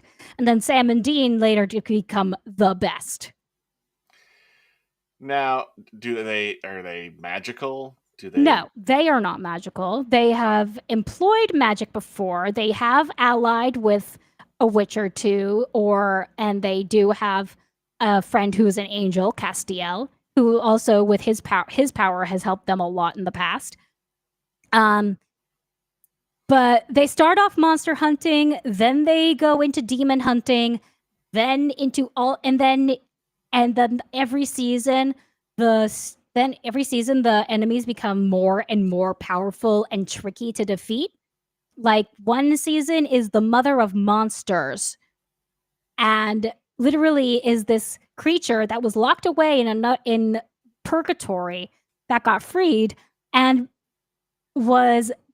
basically she has the ability to create monsters. And do you want to know what they called her? It wasn't Lilith, who was biblically known to be the mother of monsters. They called her Eve. Okay. You would think you would not, yeah. Why is the mother of humanity? Why is the mother of monsters being given the name of the mother of humanity? I wonder. Uh, well, Yeah, exactly. It makes you think. yeah, yeah. When you Oh, and treat they it, also oh, and there's also a point where there is the actual apocalypse, and you get to meet the four horsemen and things like that. They have interesting takes on the horsemen. I will say that their horses are not actual horses. They're cars. I was just gonna say, I saw when I Well, was pulling yeah, the thumbnail, there was a lot of images of this car. yeah. Dean's quote unquote baby, the '67 Chevy Impala. Okay, is There it was just actually one episode that was called Baby because that's what Dean calls the car, and it's literally an entire episode from the perspective inside the car. hmm, Literally, the entire episode is filmed inside the car, and you can only and all everything is happening outside the car. I mean, it's an interesting take. Was it a good episode or was It it was like it was decent. it was decent? It was decent. There's some episodes are better than others, and then there are other episodes that were totally crap. And then I take it, I can't think of his name right now because I know he's on The Boys, but the guy in the foreground is the older brother, and then the guy with the Yeah, Jensen Ackles. Jensen Ackles. He also voiced Jason Todd in Batman and the Red Hood. Oh, okay. I like him. I think he's a really good actor. He is definitely. But yeah, I've always kind of wondered what this show is about. But okay, so so It's about hunting supernatural things. It's got gore, it's got drama, it's got humor, it's got a lot of so humor. how are they defeating though a lot of these things? Like, are they like shooting them with guns? Are they Yeah, battling with? Okay, guns full of silver, rock salt, gotcha. things like that. You know, Got, they always at every single episode, they always do their research in how to kill the thing. So they don't just automatically know what to do. Anytime they're encountering something new, they research the heck out of it. And okay. oftentimes they turn out to be wrong. And then they have to do research again. Half the episodes are research, and it's a great way to learn folklore. Um, what are I was gonna say? So I mean, I'm assuming vampires, werewolves. There are vampires, there are werewolves, and they're all unique takes on them too. Like Okay, the werewolves don't turn into full wolf monster thingies. They only just like get claws and fangs, and they live off eating human hearts. Vampires don't burn up in the sunlight, and they have multiple fangs instead of just two fangs. And they do feed off human blood. And then there's witches, which are self-explanatory. They have ghosts also, ghouls. There's a one episode with a Wendigo, which is actually called Wendigo. It's season 1, episode 3, which a lot of people say is the worst episode because if you're calling the episode Wendigo, people are automatically going to know what monster you're fighting. Let's see what else. Like I said, there are angels, there are demons, there are leviathans, which are an entirely different race that are actually not a sea serpent, but they eat literally everything. Their faces turn into giant mouths. It's very weird. this seems like something that would have stemmed off of like an episode of the X Files. I feel like, Possibly. I mean, it's the CW. yeah. And it was the only good show the CW ever made. And it still did not save the CW. You want to, and I think I know why. Because they started acknowledging the shipping Yeah. in the show. It was good before that. If this really, up until that, this really is one of my favorite shows. I got introduced to it right before college, and I literally spent nights and nights and nights just binging. How many seasons altogether? I believe 14. Wow. Wow, that's a super long run. Uh-huh. Unless they were doing like 2 seasons in a year. That's No. wow. That's impressive. Mm-hmm. Hour-long episodes. Wow. Or almost hour-long anyway, if you don't count commercials. Still, that I mean, it's not a 30-minute show. It's No, it's not anime. yeah. Yeah, that's impressive. Hmm. Hmm, I don't know. I might have to check out a couple episodes of it. I Because like mean, I I said, would. I've always Yeah, I mean, I would recommend it. The first episode, the pilot episode, definitely has a good hook okay. because it actually gives Sam a reason to join his brother in the hunting. Because Sam, like I said, Sam left the hunting life. He didn't want to go back, and so what happens in the pilot episode convinces him to go back. Okay. So if you want to, so if you don't, I don't want to spoil it for you. So if you want No, to no, no. find out what Yeah, happens, yeah, yeah. I'll see if I can track down. I'm sure it's streaming on something. I know it was streaming on Netflix for a while. I have no idea if Netflix still has it. Here, I'll check this out really quick. Oh, then there was also the Scooby Doo episode. They did a Scooby Doo episode. They literally, people were begging for a crossover with Scooby Doo, and they actually did one. They actually went into the cartoon Oh, and really? went on a mystery hunt with the gang. It looks like all the seasons are on Netflix because it's got season 1 through 15. So, Oh, so it's 15 seasons. I definitely did not watch the last one. I think I um, stopped around season 12. I don't remember. that's impressive. I didn't realize that it ran for that long. It's very good though. Up until that, it's very good. Hmm. Like I said, the only good thing to come out of the CW. Okay. Yeah, I'll have to check out a couple episodes and see what I think. It was also a really good. It's also a really good introduction to classic rock because Dean is a big fan of classic rock bands, Okay. Journey, Kansas, Asia, those things, and so there's a lot of those songs throughout the show. And like I said, "Carry On Wayward Son" by Kansas ended up becoming the theme song for the show because it's the one they played every single season finale. And Gotcha. Dean was always listening to that music, so it became a way for people to learn that music. So it's got a good soundtrack to it. I mean, Yes. a lot of that stuff I'm real familiar with. So you'll have a little bit of nostalgia. Yeah, yeah. Well, okay. Yeah, I'll check that out. I mean, every episode I've done of this, I've watched at least a little something of what everybody has picked, and whether I've dove fully into it or not, I was like, I see the appeal, I see the enjoyment, and love that. So, yeah, I'll have to check this one out. That's cool. It's a shame that how you said it ended, but I mean, I don't that actually goes. know how it ended. I just know it started going downhill, No, and I didn't want any part of that. no, no, no. But just the fact that it went downhill, like how it was ending, that's a shame. Yeah, Unfortunately, though, again, it happens so often these days where it's like they've got something good, and then yeah, yeah, they do something stupid yep, with it, or just they don't quit while they're ahead. Is kind of the other thing. Is like you should have ended this 2 seasons ago. yeah. Much as we love it, sometimes good things need to come to an end. But very good. And we'll go to your final pick here. Fairy Tale. I am sure you are confused by this pick. Well, I know you're a big fan of anime, so when you gave me an anime pick, I wasn't surprised by it, but I know nothing about anime. Well, Um, I can tell you why I picked this anime because this is the anime that got me into anime. okay.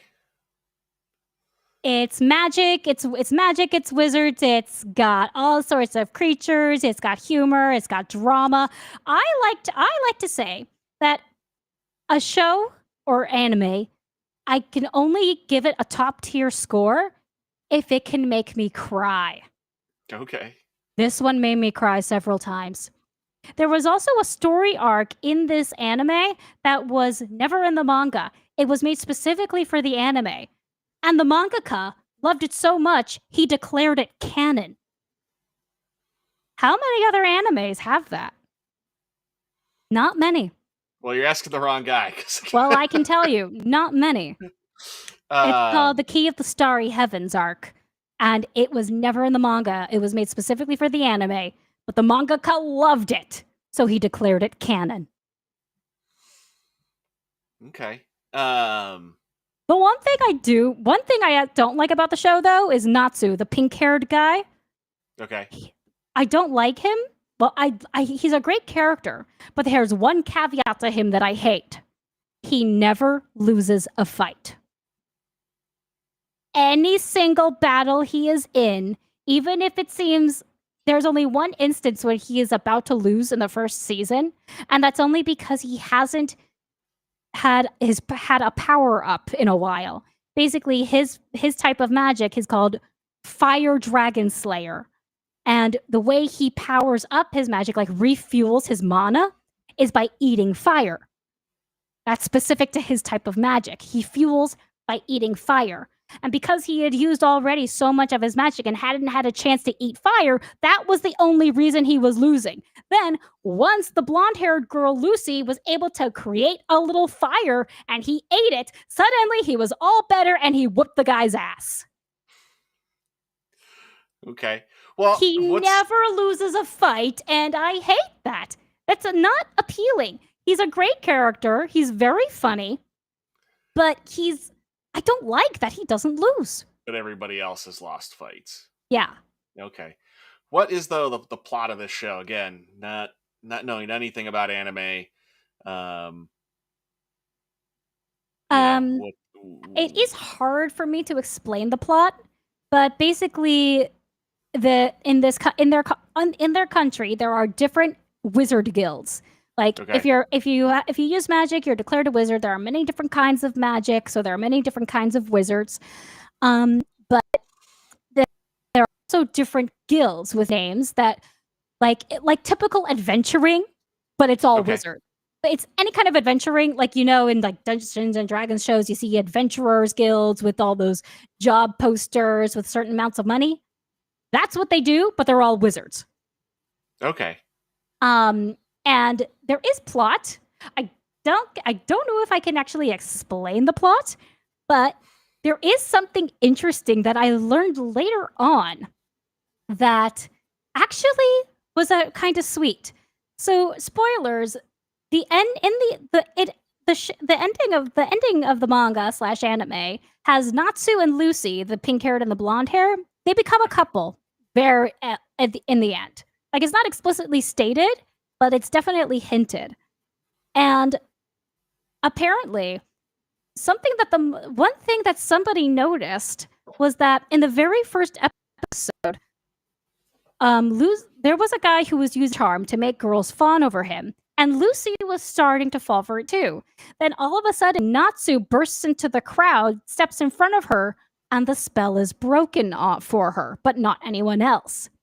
And apparently, someone had a theory, and the mangaka confirmed it, that the only way to break the love charm was for your true love to step in front of you and for you to see your true love or your soulmate or the one you're supposed to be with. And since it broke for Lucy, but not anyone else, it meant that the mangaka had always planned for her and Natsu to be together, which I thought was kind of sweet. Okay. But yeah, there's a lot of it's a lot about friendship and family. Okay. Because basically the guild master, an old man named Makarov, he calls all the guild members his children. And basically Gray, the black-haired one next to Natsu, when there was an early on in the series, in the very first season, one of the first actual arcs, there are some evil wizards who want to kill the guild masters because they think that's the only way we'll actually be free to use magic however we choose. And these characters go to stop them. And Gray says, I don't care. You go after here's what you need to know. If you go after the guild masters, you go after all of us. They may be old fogies, but they're the closest thing we have to parents. So basically, it's a lot about bonds. It's a lot about just accepting family and being there for your friends and family, like a lot of that kind of messaging and stuff. But it's done in a very compelling way. Like Natsu, his backstory is that he was raised by a dragon, the dragon who taught him dragon slaying magic. And suddenly, one day, the dragon disappeared. And so Natsu's whole character arc is searching for that dragon. But here's the catch. People claim that dragons don't exist. So Okay. any chance he has, if it's a rumor or even a false sighting or a lie, he chases after it just to see if it's true, because he is searching for his foster father. So does he Urza, think he?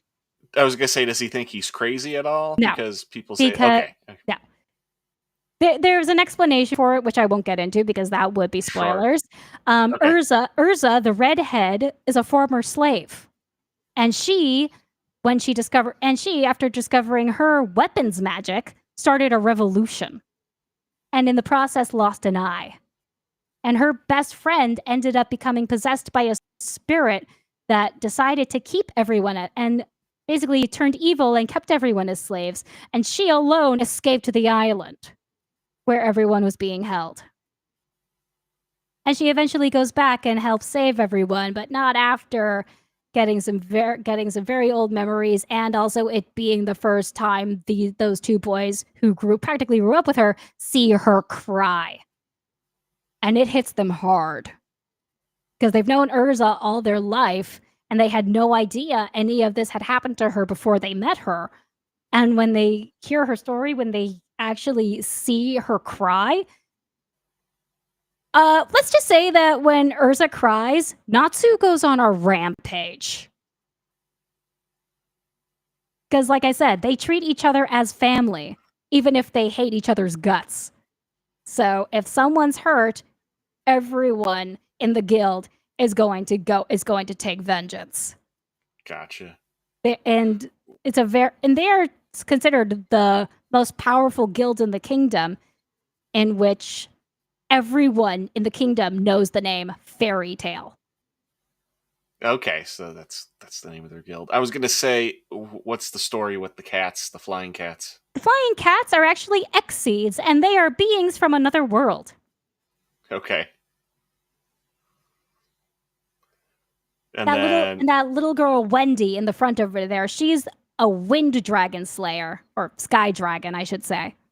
okay, She's an enchanter and a healer as well, and is always very shy and timid until she has her character growth, in which she actually gains some courage and is actually able to fight for herself, and actually starts using her dragon slaying magic to fight instead of just support. It's very sweet, actually. And Lucy is a runaway. Grew up a rich kid, hated her father, and ran away from home just so she could be free and do what she wanted, which was be a wizard. She summons celestial spirits. Basically in that world, each constellation has its own living spirit. And to summon them, they have each one has what's called a gate key. Normally, the keys are silver for any regular constellation, but for the zodiac, they are gold. Lucy ends up with 10 of the 12 zodiac keys. Basically ends up having almost the entire zodiac at her beck and call. That makes her one of the most powerful celestial wizard on the net. I'm not gonna lie, I'm so lost by all this. I know, but the way they show the spirits and the way they have them represented in like spirit form is pretty interesting, because they all have unique personalities, and it's really cool to see what they do and the ways they portray magic and the different rules that they set for the world, and just it's hard for me to get into. It has been a while since I've watched it, honestly, but it's good. It made me laugh. It made me cry. It made me invested. So, if you want a chill anime, this is one I recommend. Um, Yeah, I've never really gotten into anime, and I was gonna say I feel like the biggest reason why is there's so many choices and everything seems to have such a deep run to it. It's like Depends on the anime, but there is literally an anime for everybody because there are so many different genres. There are some genres that are literally just about food. what is it? There's one that Food same Wars. thing. Well, I don't know if it's Food Wars. I was gonna say Mrs. R2 watches. It's on. It may not be anime. I could be wrong, but it's on Netflix where it's like they eat monsters. Delicious in Dungeon. Yes, that I've seen her watch that, and I'm like, "What are you watching?" She's like, "Oh, it's a cartoon. They eat monsters," and I'm like, "Okay, have fun." Um, Well, yeah, if you want to survive in the dungeon and you've run out of rations, your only choice is to eat the monsters you kill. well, she didn't tell me that. She said, "No, they hunt monsters and eat them." I was like, "Okay." Um, well, I was gonna say the only anime I guess I've ever watched is Voltron. I watched that as a little kid. Hmm. That was the closest. And I guess that from your reaction, you're like, yeah, Voltron. Yeah, You know, I never got you into know. that. There are Oh, so I many thought you. different. There are so many different. I mean, after Power Rangers, I'm not really gonna Even get into. I'm not really going to get into the Voltron, which is literally just a Megazord, but it's all lions. yeah, but that was all before Power Rangers, though. Voltron Even is so, old. even so, Power Rangers is so predictable and always has such bad acting. Yeah. You don't notice it when you're a kid, but there are literally only Oh, 3 versions of Power Rangers that I actually like just because they have good acting.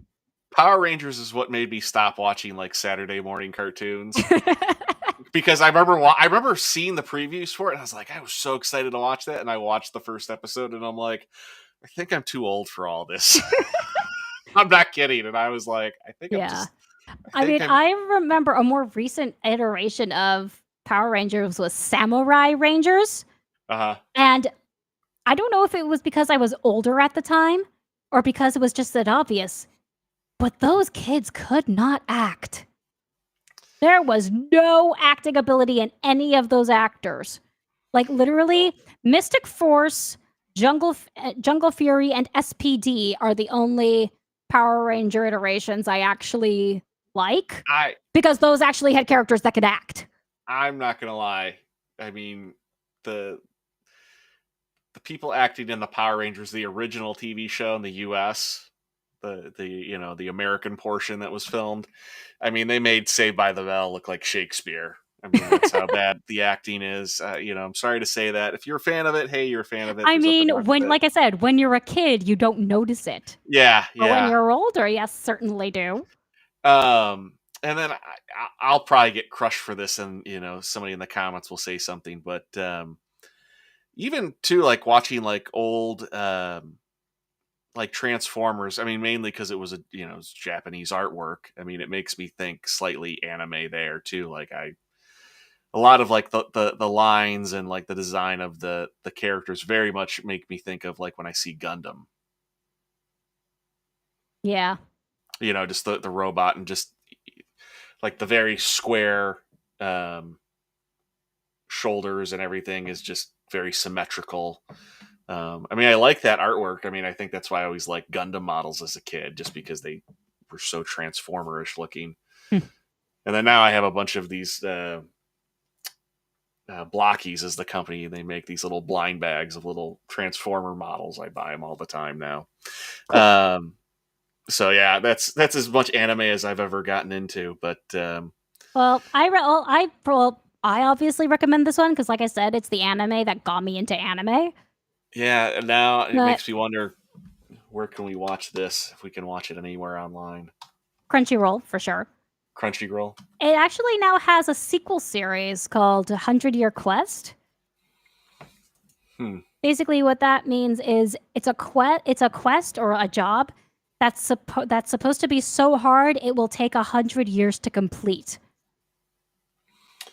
Oh, it's on Netflix. The first season, at least. Yeah, that's where I first discovered it, and I got so upset that it didn't have any more. I made myself a Funimation account just so I could watch the rest.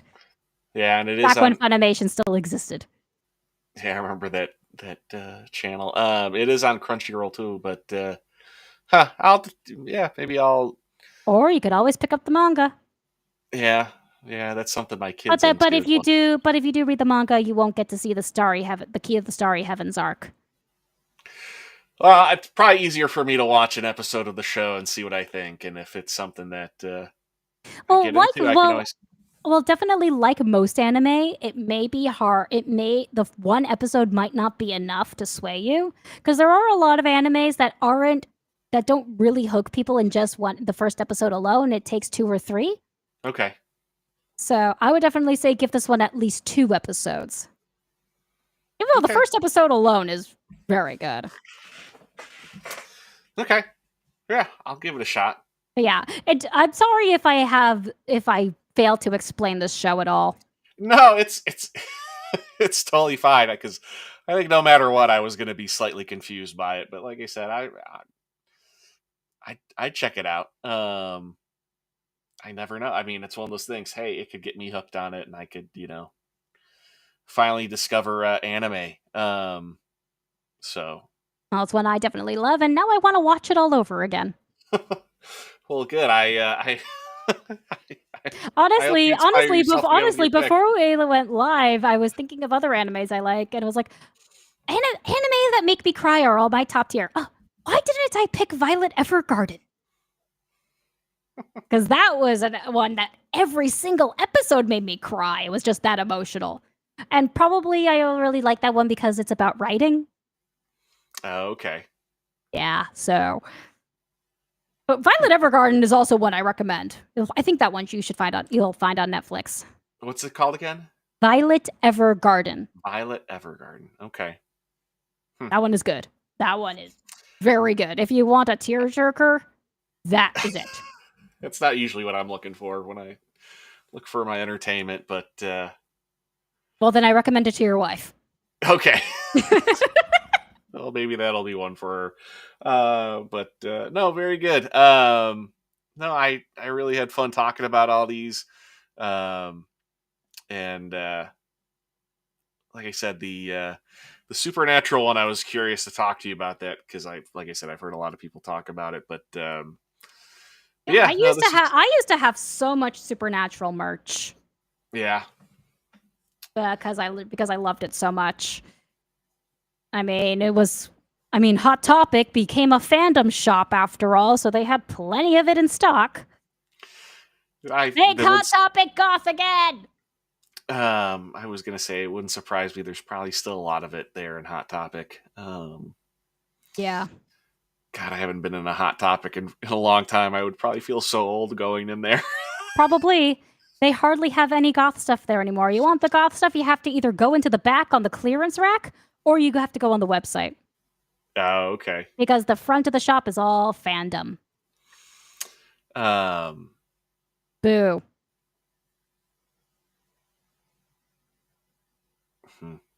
Yeah.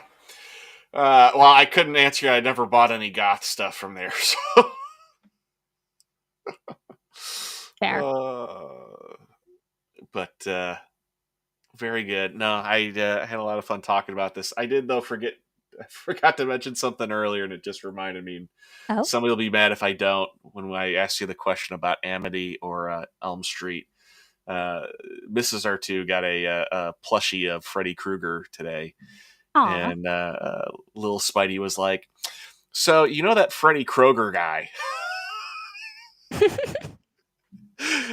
Oh, we were cracking up. I was like, Freddy Krueger, he's been slashing supermarket prices since '84. Yeah. I'm like, from now on, that's what I'm going to call him, Freddy Krueger. But yeah, no, had a lot of fun. What do you and your husband have coming up? I know you guys stream usually every Sunday evening, correct? Well, yes. This coming Sunday, we will not be streaming due to our prior commitment that will be taking up all of our time. But we will be live again the week after that. We want to have pre-recorded something to release then, but I have no idea if that's actually going to happen. Because Master forgot that I was streaming with you tonight. So it's all my fault. I get it. No. I forgot. I'm the one who forgot to remind him. but Master also releases the occasional video in the week, so there might also be another one up tomorrow. Otherwise, you can find us on Twitter. You can find us on YouTube. I have a link tree somewhere in my bio on Twitter if you want to find more of my stuff. I do have links for you guys in the description of the video, so Awesome. everybody can go check that out to find you and your husband and check out the channel. Mm-hmm. Gothic Yeah. Therapy. Yeah, but yeah, expect me to be going crazy this Friday. Oh, Because okay. this Friday is Halloween. That's right, it is. I don't know, if for some reason I keep on thinking it's last week. And every time I'm like, oh yeah, it's the end of the month. Technically, when you are in my subculture, every day of October is Halloween, or every day is Halloween. I was going to say it's your Christmas. You mean my Hanukkah? Oh yeah, your Hanukkah. Well, I always hear people say, goth people say, Halloween is their, or October's their Christmas, their December. Yeah, Yeah. your Hanukkah. This is one I'm going to start asking people. Is there anything new upcoming that you're excited for in terms of entertainment, movies, shows? Well, I really want to go see the Guillermo del Toro Frankenstein. Okay, yeah, I've heard a lot of Not people only talk about. because it's supposed to be very good, but because it's Frankenstein and Guillermo del Toro. Amazing combination. Yeah, yeah. Didn't Gary Nerdrotic go see that the other day and really like it a lot? I believe so. Yes. Yeah, I've yet to find a theater near me because it's only in select theaters, and for some reason, it's not being streamed in October. What's with that, Netflix? that's surprising. Just because I think of when I lived in California and had so like in terms of things that were released, being in the Bay Area, it was easy to find like anything. Like there was always at least some theater showing. Well, we're also not really near any movie theaters, so Okay, I just feel. there's also the travel time. So I would say I just feel like in California there's so many options where you could go find something, but you yeah, would think so. Yeah, you would think so. Yeah. where I am, it's very limited on the theaters at times. Where it's like sometimes you can't find anything. Yeah. So But it's other than that, um, is there anything else I'm looking forward to? In terms of the entertainment industry, I think Frankenstein was the only one I've been excited for okay. because that's the only one I can really think of at the moment, unless I'm thinking about my own work that's, in the works. Sure. Because Master is going to be very upset at me for saying this again, but last month I got one of my stories narrated by another channel, and Really? within the next few weeks they're supposed to be releasing part 2. Well, you want to share what that channel is? Altered State Adventures. Do you want to put that in the private chat and then I'll post it in the stream Sure, let me for find everybody them. real quick? Let Yeah. me find them for you. They are very good. They just hit 14,000 subscribers. Oh wow, that's impressive. Yeah, but they do such good work. It is criminal that they don't have more because of the quality of of what they do. Yeah, I'd love to check that out and listen to They it. they do it's mostly Warhammer 40,000 stories, but they Okay. also have a lot of original stuff on there as well. So, I mean, I personally recommend all of it, but Uh, I'm going to be biased towards my own thing. yeah, yeah. Well, that's fair enough. I get that. I was gonna say, I get to work remote, and I have actually in my office. I have two TVs in my office, but I got a TV right next to me while I'm working. So that's something during downtime. I'm like, oh, I can check that out. So Yeah, here is the link, everybody in the chat. Altered State Adventures, and what is the story?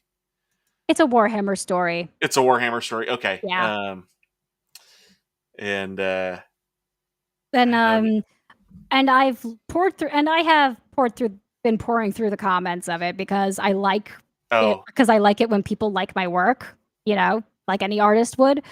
And a lot of the comments were very high praise. Some of them saying that it was one of the best Warhammer stories they had ever heard. okay. Which I I'm not trying to be biased. That is literally what somebody said. no, that's cool. I say I'm a little familiar with Warhammer. My family, we used to own a hobby shop, and for about the third of the Was time it we were was open, it was we it used to. 40K or Age of Sigmar? No, we carried both. Warhammer and Warhammer 40K. We even had people come in and play it too for a while. Cool. I used to host that. But I didn't play nearly as much as I actually just liked painting the figurines. I always had a good time with that. Yeah, my exposure is really just lore videos, the books, and the video games. Gotcha. And I haven't played in the video games, but I've heard that they're good. So They are. I keep on waiting. Maybe this Black Friday there might be something on Steam on sale. I can give it a shot. We have somebody visiting here from India. Many faces, one God. Many faced, one God. I am excited for. I am sorry, I'm not going to even attempt that, but uh, gosh, that language. Yeah, we reviewed RRR, and that was in that language. In Hindi? Yeah, no, Telugu. I'm probably saying that wrong. Telugu? Telugu. Yeah, yeah. RRR. If you have not seen that, that is a phenomenal film. Another one to add to the list then. It is. Yeah, that is. Honestly, I say it all the time, but someone needs to make an actual physical list of movies. You guys don't have a spreadsheet? No, No, that's we what you need to make. tried, and we can't remember the names of all the movies that we haven't seen, so we gave up. Here, you're not like Captain America. I'll put it on the list, and you write it in your little notepad. Pretty much, yeah. Yeah, yeah. I get it. A lot of movies. Oh, they say better than RRR. Well, Say it's also by the same director. oh, same director. Okay, very cool. Yeah, I'll have to remember that and check that out. Yeah, that again, phenomenal film. That was one of the best things I've ever watched. It was so enjoyable. It is though. It's like 3 hours long, so it's a long movie. But So, like the extended version of Lord of the Rings. yeah, yeah, and it's I'm sorry, I'm going to hurt everyone's feelings now. That bored me. oh well. I just mean though, like it's something like No, there is a commitment to it. No, Lord of the Rings bored me The extended version or just all together? in general. Lord Okay. of the Rings bored me, so I Hey, only watched the first movie. that's again, everybody's got their own I opinions and have things been they like. given a lot of flack for that, though. No, I am a writer, and I don't like Lord of the Rings. it's one of those things where it's just right. Everything is not going to be for everybody. Mhm. You can get teased at a little bit about it, but I'm not very big on trashing anybody for not liking something or not seeing something. So that's totally fair take. I get that where that just may not be for you. Hey, with what you described for Vikings, I'm like, that's not really for me. You know, I'm not. It's great that you like that, and I love the fact that you shared it with me and everybody here. I just But remembered something about Vikings that I completely forgot to talk about that had nothing to do with blood and gore. okay, sure. Do you want to put the Vikings picture back on the screen, or is Yeah, that yeah, yeah, yeah, okay? yeah. Here, I can do that. It should be this one. Yeah, there we go. Yeah. So one of the things that I just remembered about this show was in one of the seasons, there was one episode that contained both a Catholic wedding and a Viking wedding. And they had the weddings playing at the same time, like going back and forth between them, between the settings, right? Okay. And the Christian wedding looked more like a funeral, and the Viking wedding looked like a celebration. Huh. Viking wedding, there was color, there was festivity, the bride and groom were smiling and actually looked happy that they were getting married, and like they actually loved each other, which they did. Whereas the Christian wedding between a prince and princess, they were literally just on their knees before a bishop in prayer, waiting to be anointed and everything. And they were somber, and the room was dark. The Viking wedding was outdoors in the daylight, and the Christian wedding was inside in a somber room surrounded by stone and dreary people. And I really loved the contrast. Like I said, it's kind of like that contrast in Corpse Bride between the land of the living and the land of the dead. Okay. I really Get you. love seeing those contrasts in shows and movies. Just fascinates me. Hey, it sounds like it's again, it's one of those things, right? It's to show an interesting take on it. So Mhm. cool, cool. Well, we went a little over than what I expected, and I appreciate you staying that I long. No, apologize. I did rant a lot. hey, as long as we were having fun, that's all that I care about. That is true. I just try not to take up too much of my guest time because I know everybody's got lives, things like that, and I know this is a late show, so at least for some. So again, I appreciate that. But no, I had a wonderful time chatting with you and talking about your picks. Those were great. Again, new stuff for me. You had a lot of stuff I hadn't seen before. I definitely, yeah, will have to will have to finally watch A Nightmare Before Christmas. You had Since better. I Or I will come and haunt your dreams. I will watch that before the end of the year, and I will let you know when I watched it, You and I'll should let at you know. least watch it before Halloween, and if not before Halloween, then before Christmas. Well, like that's what I'm saying. Between now and the end of the year, it's the perfect timing, right? So I will definitely promise to watch that, and I will let you know what I think. Good. What will you do if I'm like, "Oh, I didn't like it"? I just told you. I will haunt your dreams. Oh, you'll haunt my dreams. Okay, I thought it was if I didn't watch it, you'll haunt my dreams. But No, okay, if you don't like it, I'll haunt your dreams. And if you don't even watch it, I'll haunt your dreams and come harass you with my chainsaw. that's gonna be really awkward. I wake up in the middle of the night, cold sweat, and Mrs. R2's like, "Was it writing Raven again?" Yeah, it was her. Well, had a wonderful time. Thank you so much. Be sure to check out Writing Raven. Check out her link tree and her YouTube channel with her husband, Master of TDS. It's Gothic Gothic therapy. Therapy. Typically every Sunday night, just not this upcoming Sunday. But yeah, be sure to check them out. And I will be back next Wednesday with Jacob Ironside as my guest. So I am looking Nice. forward to that too. So that'll be a lot of fun. But thank you again, Raven, for being here. Appreciate it. And we will say goodnight to everybody. And thank you again for having me. You're This was welcome. fun. It was. Good night. Good night.